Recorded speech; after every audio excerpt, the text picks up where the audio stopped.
नमस्कार दोस्तों, माई से बेसिक क्लास में आपका स्वागत है। वर्कशीट 17 दिनांक 12/8/2020 विषय हिंदी रसखान। ठीक है, आपको ये वर्कशीट मिल चुकी होगी। रसखान के बारे में आपने पढ़ लिया होगा, कुछ इनकी साखियाँ दी गई हैं, ये भी कुछ पढ़ लिया होगा।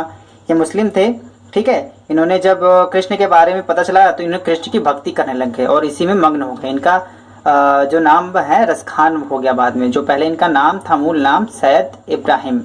ठीक है, तो काफ़ी इंटरेस्टिंग चीज़ है। ठीक है, सबकी अपनी अपनी भक्ति है, कोई किसी में लीन हो जाता है, कोई किसी में लीन हो जाता है।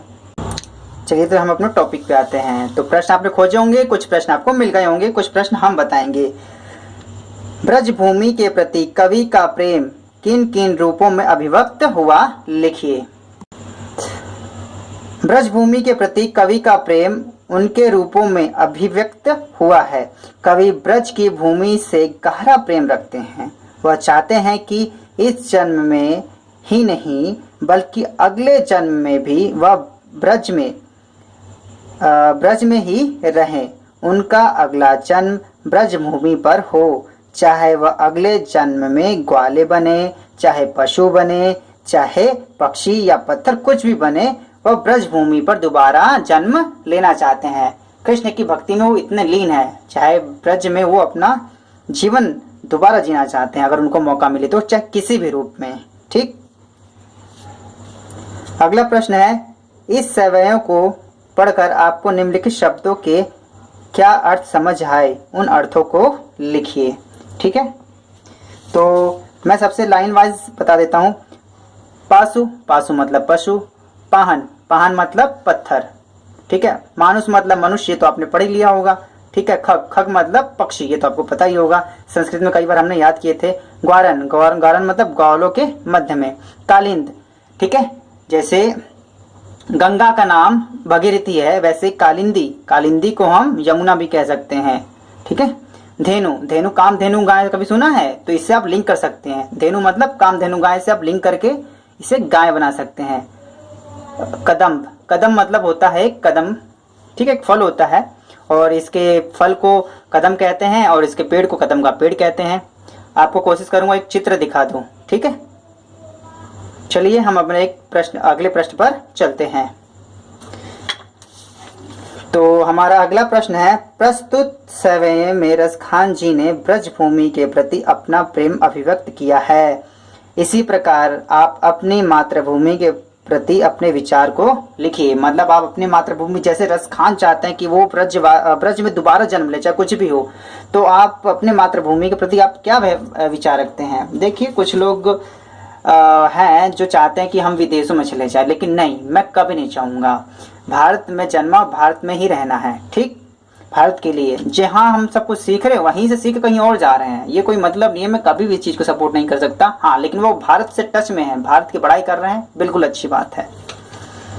ठीक है, तो इसका है, मैंने काफ़ी एकदम मैंने अपने भावनात्मक रूप से इसे लिख रखा है। भारत मेरी मातृभूमि है, यहाँ के अधिकांश लोग गाँव में रहते हैं। भारत संतों का देश है, कबीरदास और गुरु नानक जी की भूमि है। ठीक है, यहाँ पे कबीरदास जी ऐसे जिन्होंने हिंदू और मुस्लिम के ऊपर एकदम कटाक्ष करी थी, एकदम सिंपल शब्दों में। भारत एक बहुत बड़ा देश है, इसके उत्तर में हिमालय है, दक्षिण में हिंद महासागर है। जैसे आपने उसमें पढ़ा था ना एसएसटी में, आपको याद हो जाए एक बार दिखा देता हूँ। ठीक है, ये हिमालय, ठीक है, यहाँ दक्षिण में सागर। ठीक, उम्मीद है अच्छा लगा होगा। हिंद महासागर, यहाँ रेगिस्तान से लेकर वर्षा वन भी पाए जाते हैं। भारत अपने आप में कई देश है। यहाँ पे कहने का ये मतलब है, भारत विविधता में एकता का उदाहरण है।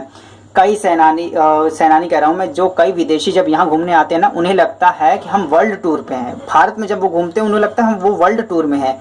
हर जगह, हर स्टेट उनको अलग अलग रूपों में दिखाई देता है। तो ये भारत की खासियत है। भारत विविधता में एकता का एक सबसे बड़ा उदाहरण है और लोग अचंभित रहते हैं कि ये भारत एक है कैसे।